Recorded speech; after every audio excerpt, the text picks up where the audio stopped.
Hi there, I'm a retired Wall Street quantitative researcher, and in this video, I'm going to prove using math and logic that feminism is not only illogical, but is in fact a female supremacy movement.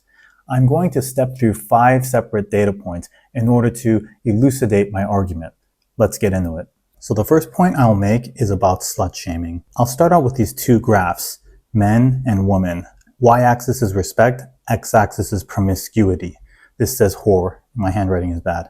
So you can see for men, the level of respect goes up as they get more bodies. When they get up here, they become a stud or a playboy. Whereas for a woman, it starts at the top, the Virgin Mary, and then it goes down as they get bodies. And then down here, they're a whore. You know that this is intrinsically the worst insult for a woman, because even when women, feminist women, get into fights with each other, the strongest insult they can think of, they go with whore. They say, shut up, you whore. They don't say, shut up, you virgin, because that wouldn't really hit. You know, she'd be like Virgin Mary. I don't understand. Why is that an insult?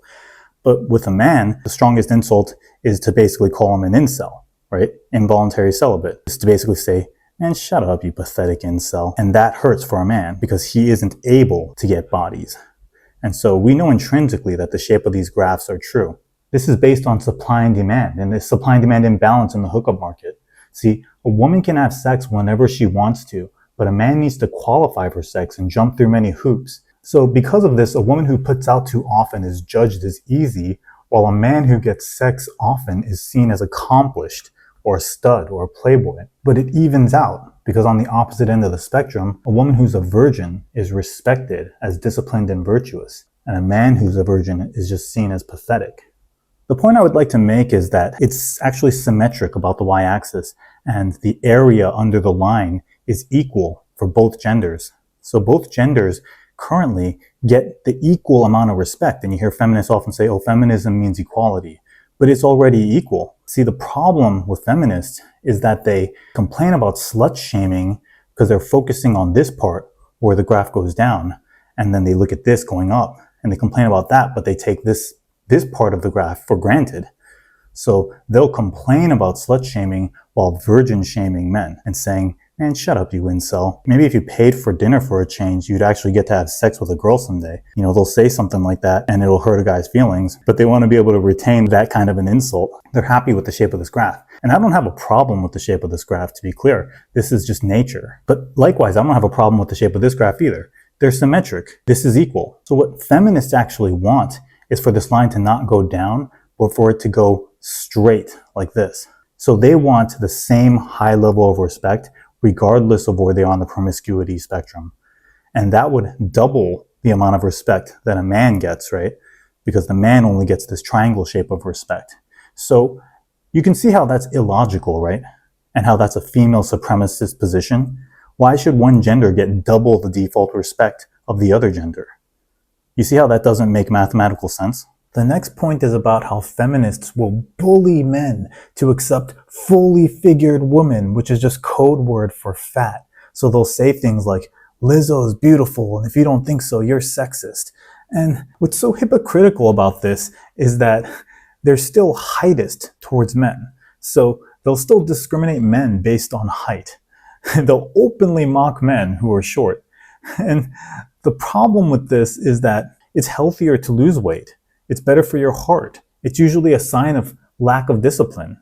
So you should encourage people to lose weight. However, being short is just in your genetics. There's nothing you can do about it. So if anything, you should shame people who are overweight.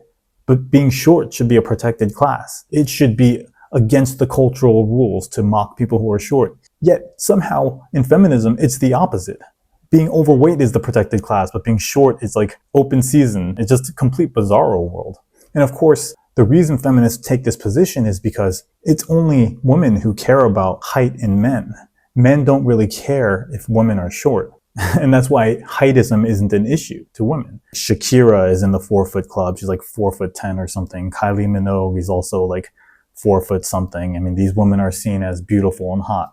And yet you could be really like a tall Victoria's Secret model and be really hot too. So men don't really discriminate women based on height, but women do.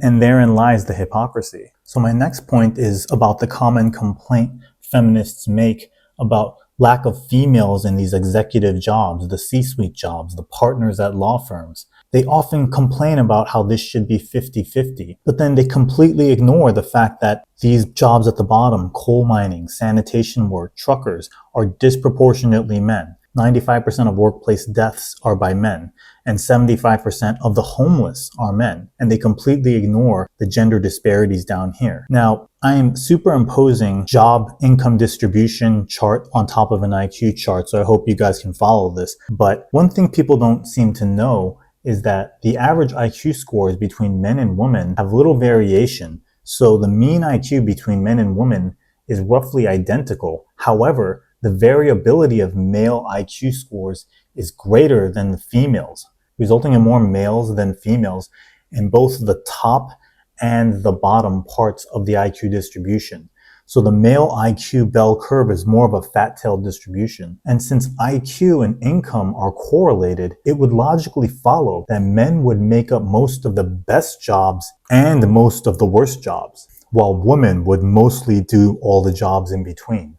Now, when you talk about equality, this is already equal because it's symmetric. It's fair that you have all the jobs in the middle if men get the best and the worst jobs. Yet feminists only focus on the top half and completely ignore the bottom half. Again, attempting to superimpose the probability density function of the IQ score graph with job income graph onto the same chart. What feminists actually want is for this curve to stay there, but then for this to go like that, wider, and to align with the male curve right here. If you take the mean of that new wider curve, then the average salary of a woman would move over here, while the average salary of a male would stay right there. Now, how is that equality? That's female supremacy. And this is why feminists using these sleight of hand tactics are actually pushing female supremacy, not equality. This is already equal. The next point is about how feminists will complain about traditionalism and traditional gender roles, yet they want you to pay for dates. And this is a pretty mainstream feminist position. Now, in the past with chivalry, it made sense that men should pay for things because women were not earning money. And so it was just seen as a counterbalancing gesture. And that doesn't hold true today now, where there's all these DEI initiatives that make sure that women are getting paid the same amount as men. With that being the case, why should men continue to pay for meals? Like, you can't be selectively traditional and selectively progressive and pick and choose when it benefits your gender, right? Same concept as all my previous points. By doing that, you are on average pushing for female supremacy. All right, the next point I want to cover is how feminists complain about male athletes being paid more than female athletes, but ignore when female models get paid more than male models. Both are fair because both are based on capitalism. If people pay to see your gender in that role more, you make more. One overarching idea that I hear feminists complain about is how they don't get treated with the same respect as men when they get older in looks-based industries like acting. So in this graph I made, it's y-axis looks, x-axis age. I've had this legend up here. The hot woman peaks really early. This is like roughly 21 or something, where she's a 10. And then her looks fade at 30, it goes down. The successful man starts off lower, but then as he gets more and more successful at his job, he eventually peaks in his mid to late 30s, and then it goes down. And this is your Don Draper character that I'm talking about here. The James Bond, the competent, suave older gentleman. And I put a line here at age 30 because for a lot of women, 30 is the tipping point when they really want to get married, because they recognize their value is going down and they got to enjoy this ride being single in their 20s.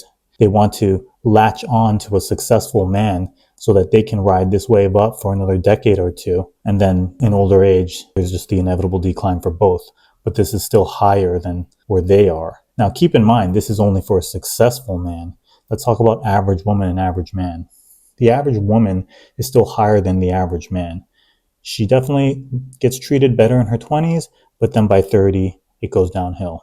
The average man, who's just kind of like a bumbling Homer Simpson, he doesn't really get much of a looks-based bump, and it tracks the average female, but it's always lower.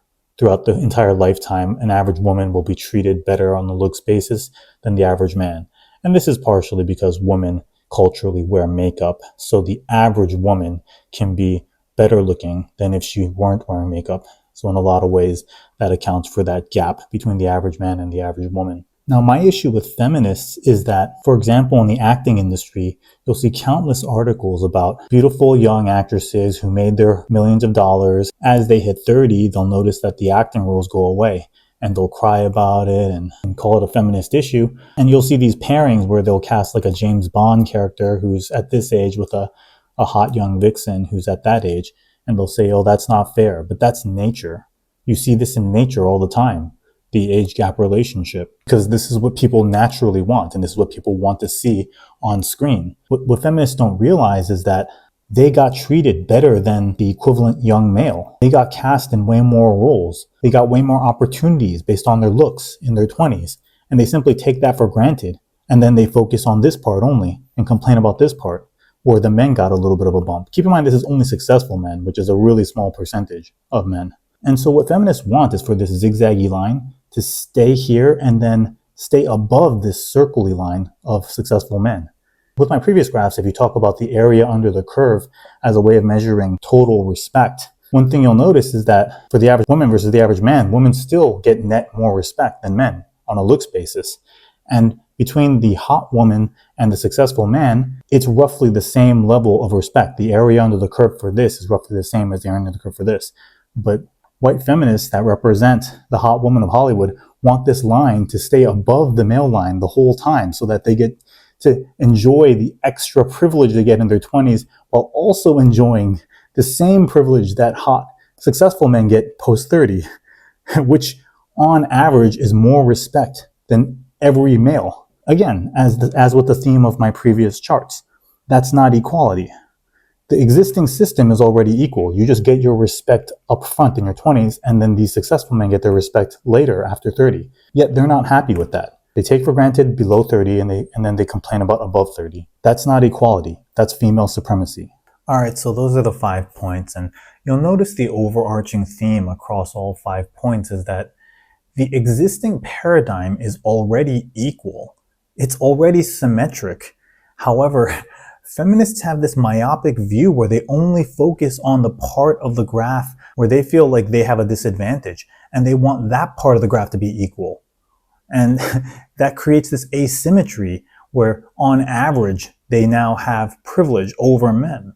And the issues with men and women is that it's often a zero-sum game where a woman's gain is a man's loss. So if a woman reaches 75%, then a man goes down to 25%. And where it should be is 50-50, right? Feminism is supposed to be about equality, so it should be 50-50. So my contention is that feminists, at least third and fourth wave feminism, modern feminism, it's a sleight of hand tactic where they point to first and second wave feminism and say, hey, see, we were victims at that time.